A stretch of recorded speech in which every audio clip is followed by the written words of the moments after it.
In this episode, I'll explain how to paint a still life step by step.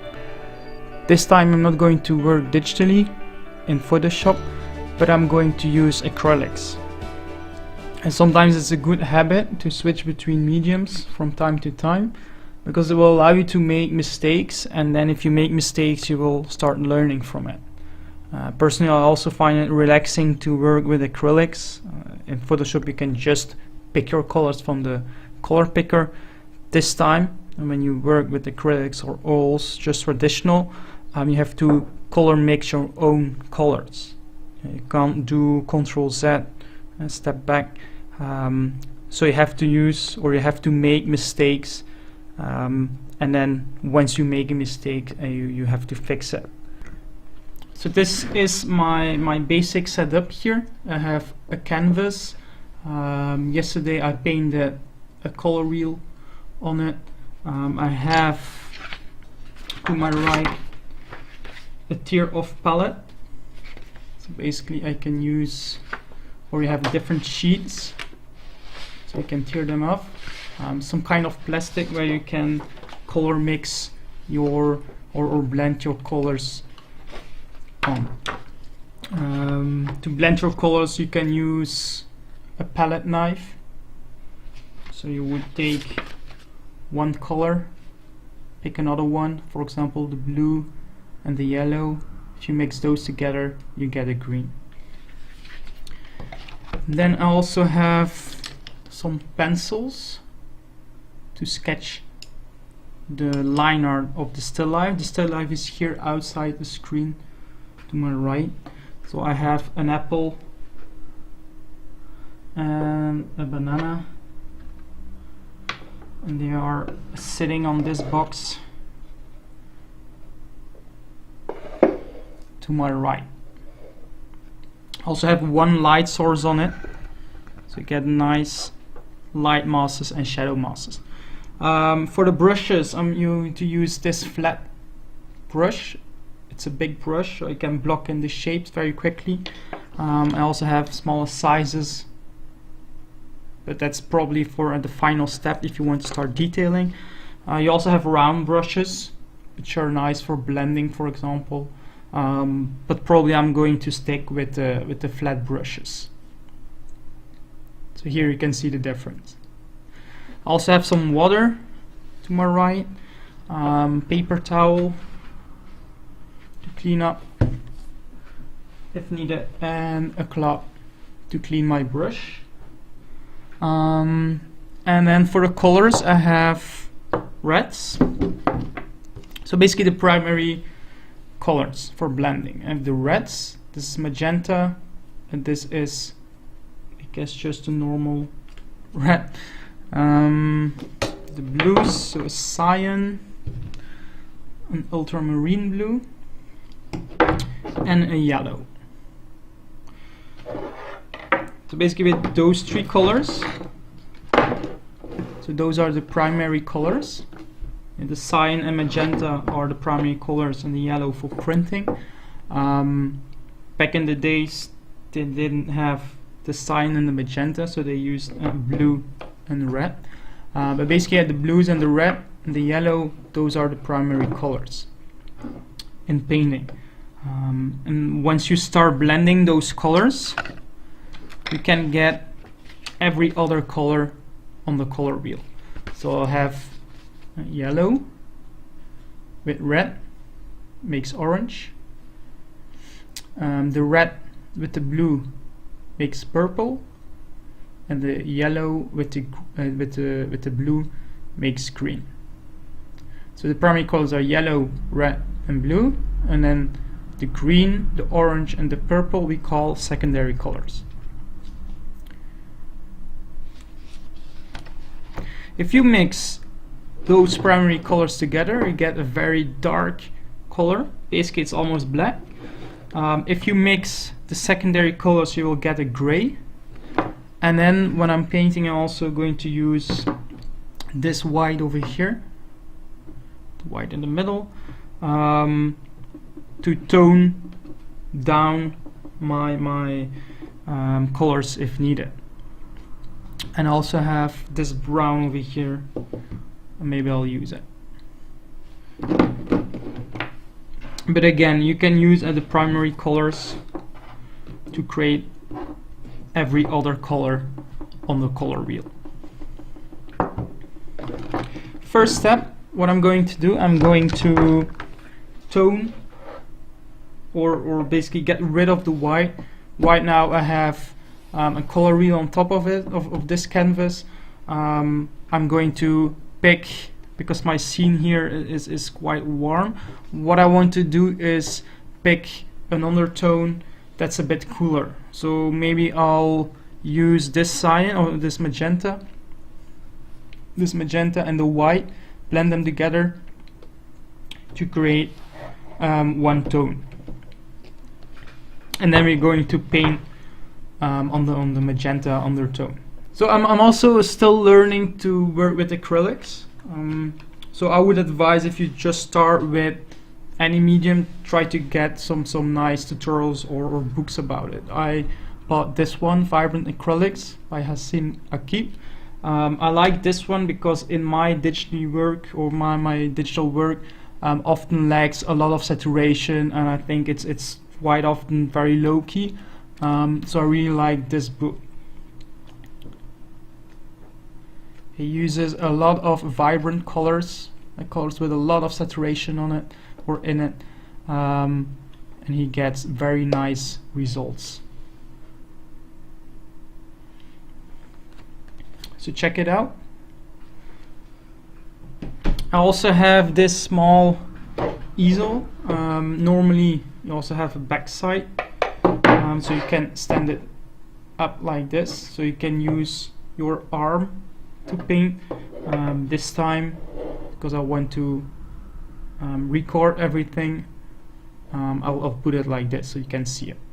So let's start with the undertone here. So I have my canvas to the left, I have my mixing palette to the right. I'll pick some magenta,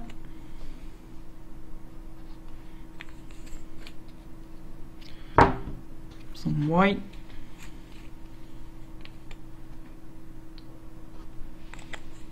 so probably this video will take some more time, because in Photoshop again you can just pick your colors. This time you have to blend them yourself. So what you can do, you can pick some magenta, for example, put it over here, pick some white, and start mixing it.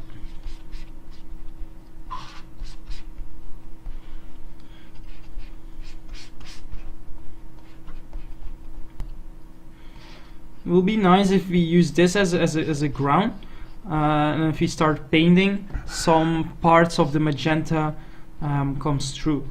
It will help us to unify the painting, but also be a nice contrast with the other colors. So once you like your color, you can load your brush like this. So I'll put this one over here.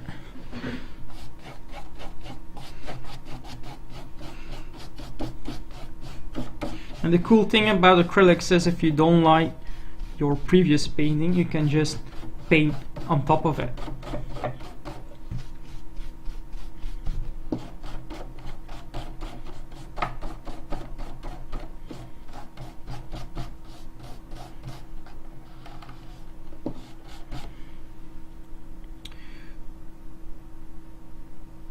What I also like to do is just blend the colors on my canvas. It will allow for some white and magenta, like pure white, pure magenta, to come through, which again creates some variety and interest.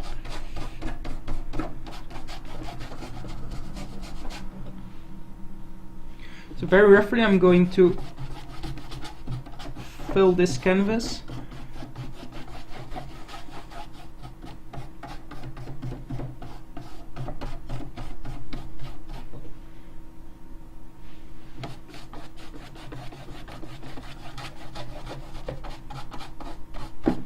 maybe some water, just a little bit.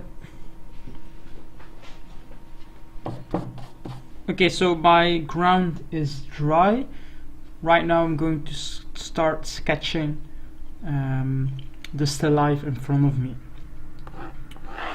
So I'll just use a pencil.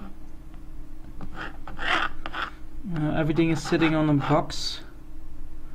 Ryza will be outside the frame.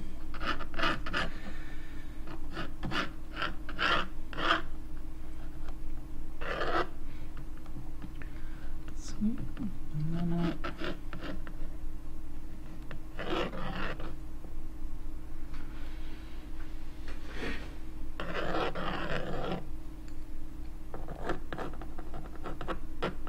So this can be very rough.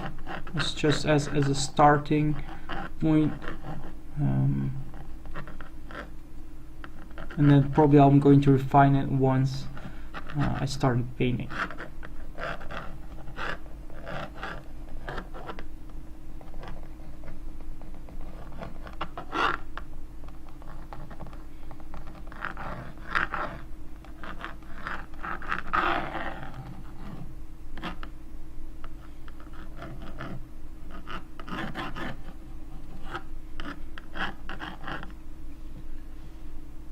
So I have my apple, banana over here, behind it, and then the box. It's a bit more as a top-down view. Let's see, this goes over this.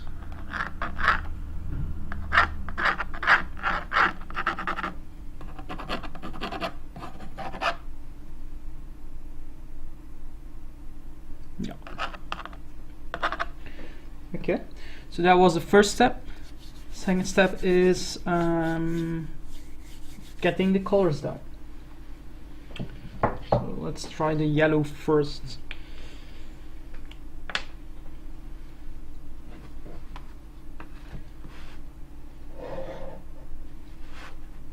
Put some yellow down here. So the first thing you can do, if you start to blend the colors, is put some color on your palette knife and check it with the color that you have in mind, and then basically I check it with your still life. So here I notice that my yellow is too saturated, but also a bit too light.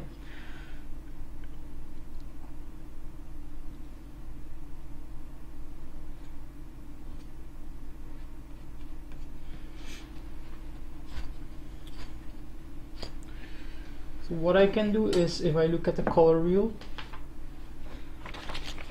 so right now I have a yellow like this, but it's more towards the oranges. What I can do is blend it a bit with a little bit of the red.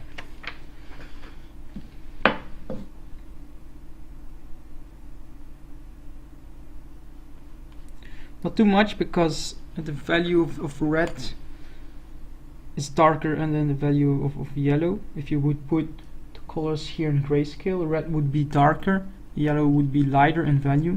So I'll take a little bit of red,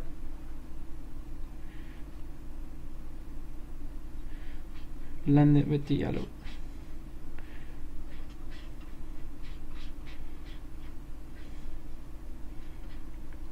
So you'll notice it get a little bit, or it gets a little bit darker.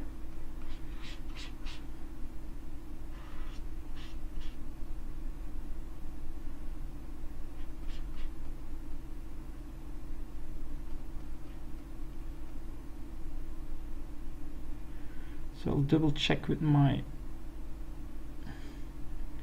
still life.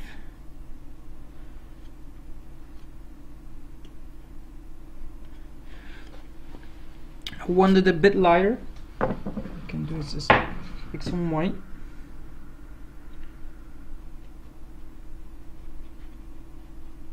So I tone it down also a bit. I guess that's better.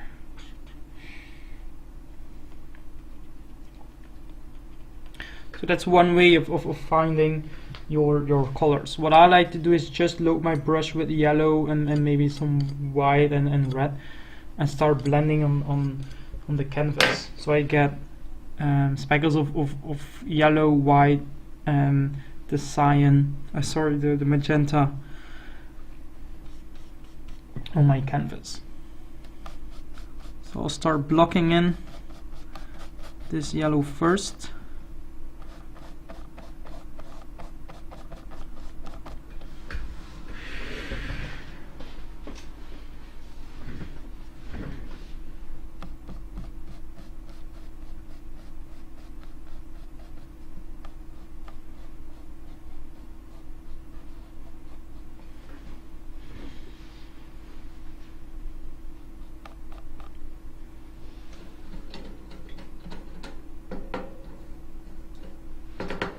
And in the beginning it will look weird, especially with the colored ground beneath it, underneath it, but you just have to bear with it.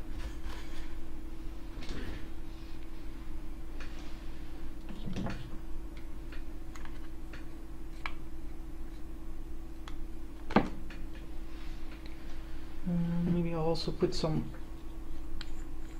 burnt umber.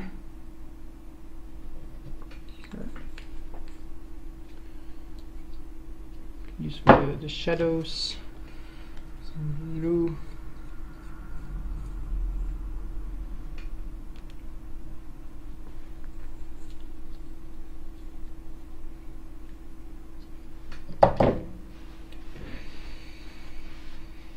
Let's see.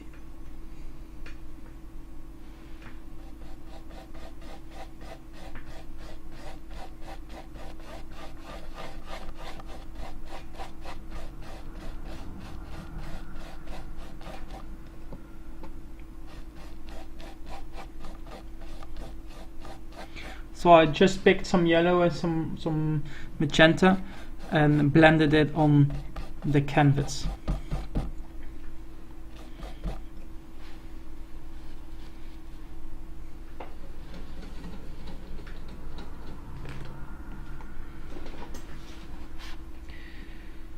Let's see if we take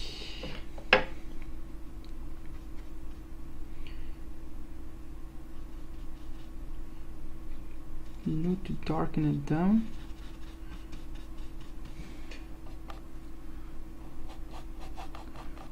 So here I get more of a green.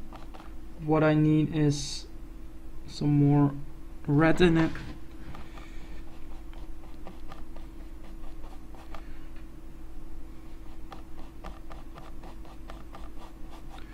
For the cast shadow.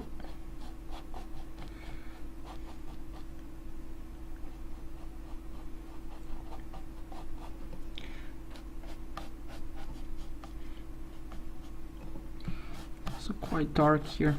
So what I'm doing right now is just like in Photoshop, trying to block in the big values, the big shapes. I'm not really worrying about the colors that much, because once I have enough colors down, we can always start comparing them and deciding, okay, this one should be warmer or cooler.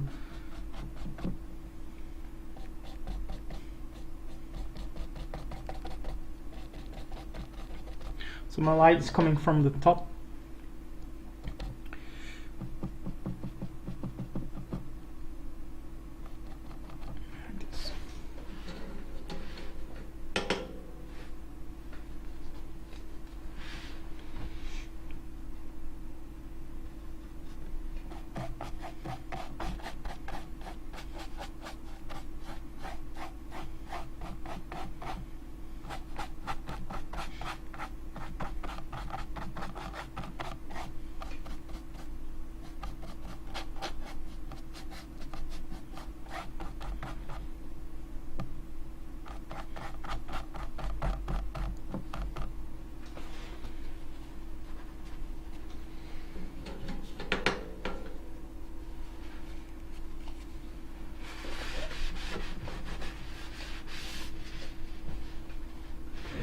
Okay, so on top here, the yellow, I want a cooler Yellow, so I'll pick some white, pick a little bit of yellow here, maybe a little bit of blue in it, just a little bit.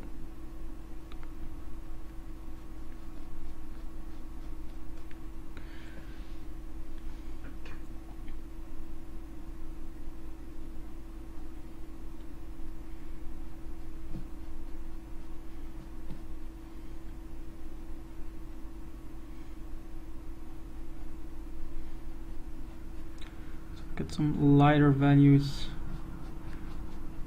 here.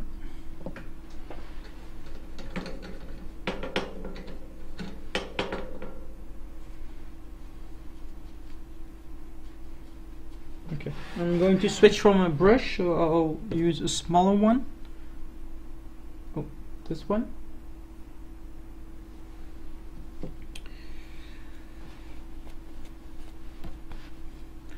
Let's start with the darks first.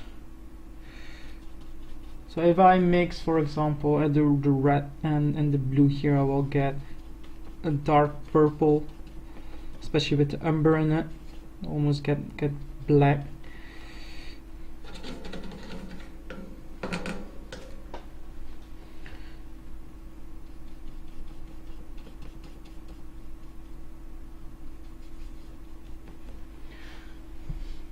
So we get occlusion shadow here.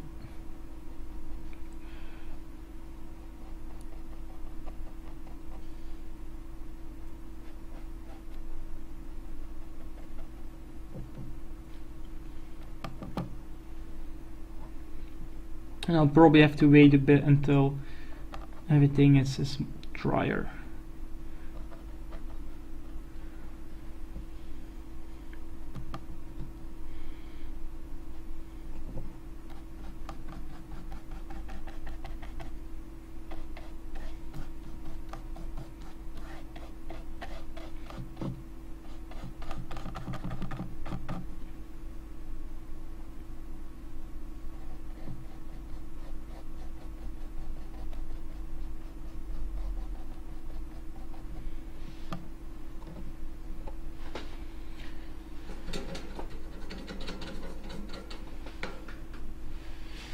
Let's make some green. We'll take blue and yellow.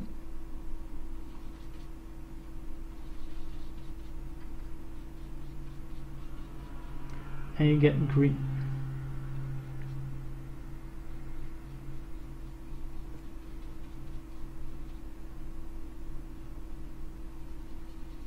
If we add some red, we can start desaturating it. So if you want to desaturate a color, you can take the opposite color on the color wheel to desaturate it.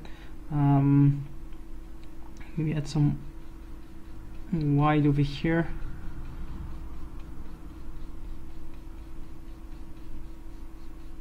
To tone it down, make it a bit lighter. Probably need some more yellow.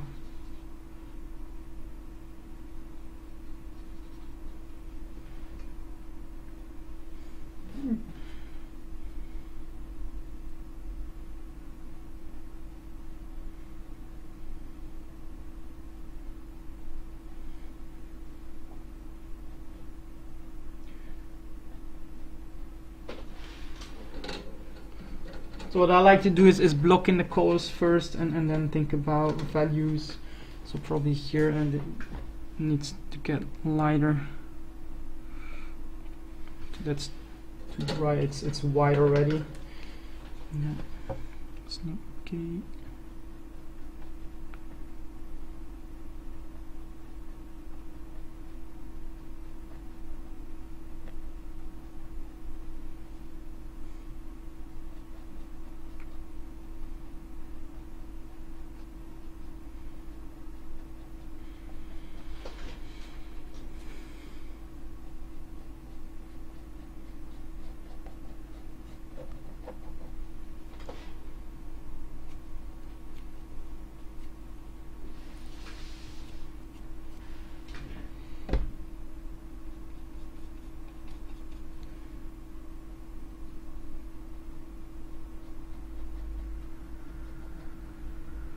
Some reflection on this side.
So I'm looking for a brown. I mixed yellow and red to create an orange. The blue to make it darker. Right now I have a sort of brown. What I can do is pick some white to make it lighter.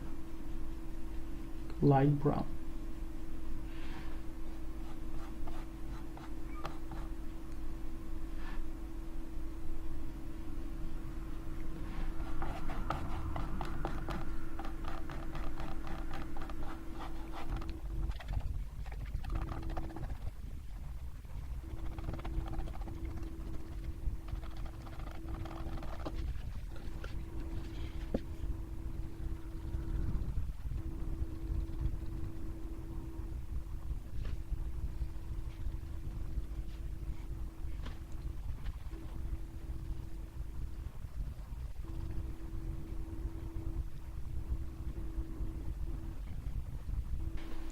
So here it needs darker tones. A bit more desaturated, so we can take some blue, add it.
So I have a cool light source, so I want my light mosses highlights here a bit lighter.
Have some warm shadows as a contrast.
Just use a smaller pencil. Take some paint and go over it.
Okay, so I guess this is it. Would be great if you could give it a try. Thank you for watching.